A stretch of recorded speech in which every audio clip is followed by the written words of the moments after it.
नमस्कार जी। नमस्कार। क्या नाम है बहन जी आपका? ज्योति जांगीड़।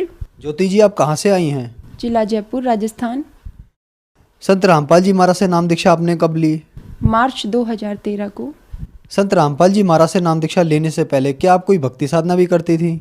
जी हाँ, मैं हिंदू धर्म में जो भी साधना हुआ करती थी वही सब किया करती थी। नवरात्रि के व्रत रखा करती थी, श्री कृष्ण जन्माष्टमी की व्रत रखा करती थी, 16 सोमवार की व्रत किया करती थी और श्याम जी में मेरी बहुत श्रद्धा थी। तो फिर संत रामपाल जी महाराज की शरण में आप कैसे आई? संत रामपाल जी महाराज की शरण में आने का सबसे बड़ा कारण, मुझे एक भयंकर रोग था। मुझे 2013 में टाइफाइड हो गया था। इसके बाद फेफड़े ख़राब हो गए थे, लंग्स ख़राब हो गए थे, रोग ज़्यादा बढ़ गया और मैंने डॉक्टर्स के पास सलाह ली। डॉक्टर्स ने बताया कि अब इसका इलाज नहीं होगा, क्योंकि मैंने एक ही डॉक्टर से नहीं, मैंने जयपुर के पूरे हॉस्पिटल्स में दिखाया था, चेकअप कराया, लेकिन मुझे कोई आराम नहीं मिला। अंत में मुझे कह दिया गया कि ये लास्ट स्टेज पर है, इसे ले जाओ, इसका कुछ नहीं हो सकता। संत रामपाल जी महाराज की शरण में मेरे आने का यही कारण था कि मैं बहुत ही बीमार थी। जब मृत्युशैया पे थी तो मेरे पेरेंट्स मुझे यहाँ अपने घर लेके आ गए।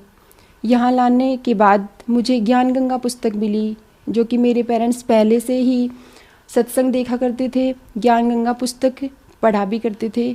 मुझे बताया कि तुम भी ये किताब पढ़ो, आपको पढ़ने से लाभ हो सकता है, इंटरव्यू सुनो और सत्संग देखा करो।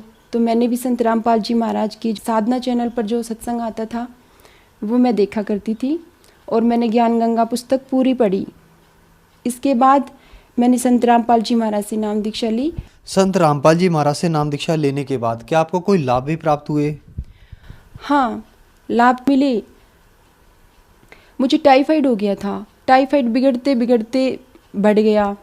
इसके बाद मैंने देशी दवाइयाँ भी खाई और झाड़ फूंक भी करवाया, लेकिन मुझे कोई आराम नहीं मिला। उसके बाद सभी हॉस्पिटल्स में धीरे धीरे मैंने दिखाया, एक के बाद एक हॉस्पिटल में बदलती गई, लेकिन मुझे कोई आराम नहीं मिला। मेरे फेफड़े ख़राब हो गए थे, वो गंभीर होता चला गया। इसके बाद मेरे पति से कह दिया गया कि इसे ले जाओ, यहाँ इसका कोई इलाज नहीं होगा।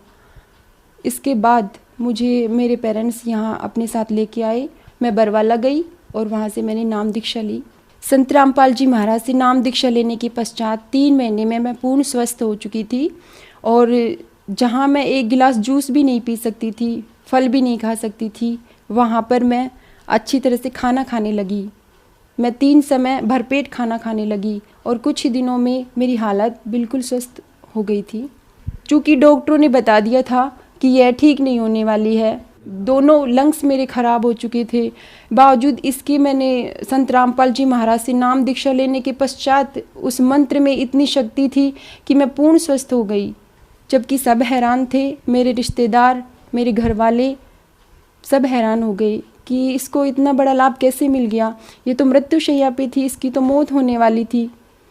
तो ये सबसे बड़ा चमत्कार हुआ। और इसके अलावा मेरे हस्बैंड, जिनको शराब पीने की आदत थी, संत रामपाल जी महाराज से नाम दीक्षा लेने के पश्चात मेरे हस्बैंड की जो शराब पीने की लत थी वो छूट गई और हमारे दोनों के बीच अनबन रहा करती थी, वो भी समाप्त हो चुकी थी।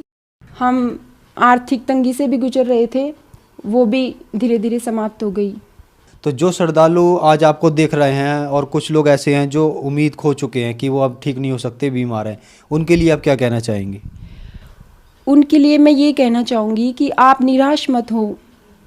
आप संत रामपाल जी महाराज से नाम दीक्षा लो और उनके बताए हुए मंत्रों का जाप करो, उनके बताए हुए नियमों का पालन करो, फिर आप पूर्ण रूप से स्वस्थ हो सकते हैं। क्योंकि हमारे बहुत से भाई बहन भारी रोग से ग्रस्त थे, कोई कैंसर से, किसी की किडनियां फेल थी, किसी के लंग्स खराब हो चुके थे, सभी को लाभ मिला, सभी स्वस्थ हुए हैं। संत रामपाल जी महाराज से नाम दीक्षा कैसे ले सकते हैं? संत रामपाल जी महाराज से नाम दीक्षा लेने के लिए उनके सत्संगों का प्रसारण होता है दोपहर श्रद्धा चैनल पर 2 बजे सारथी चैनल पर शाम 6:30 बजे, साधना चैनल पर शाम 7:30 बजे। नीचे येलो बार पर उनके कुछ कॉन्टैक्ट्स नंबर होते हैं जो आश्रम के होते हैं, उन पर कॉन्टैक्ट कीजिए और नज़दीकी नामदान केंद्र से संपर्क करो और नाम दीक्षा लो, अपना कल्याण कराओ। धन्यवाद जी।